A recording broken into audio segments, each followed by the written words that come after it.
شو برشلونة مبسوطين على الحارس الجديد تشيزني اللي جاي عندكم؟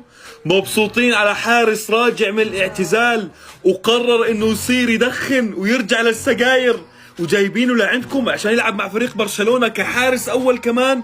تشيزني بعد ما اعلن اعتزاله كثير من الكاميرات التقطته وهو قاعد بدخن سجاير، بدخن. الله اكبر، جايبين لاعب عندكم بدخن؟ هذا بعد ما اعتزل يا معلم، اموره خربت على الاخر وقرر انه يصير يدخن.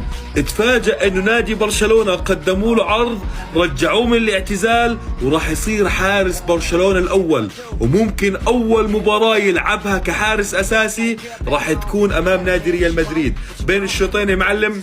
بس يا شباب اذا سمحتوا بس اعطوني مجال ادخن سيجارة وارجع لكم عشان اصحصح. شو في حارس بدخن؟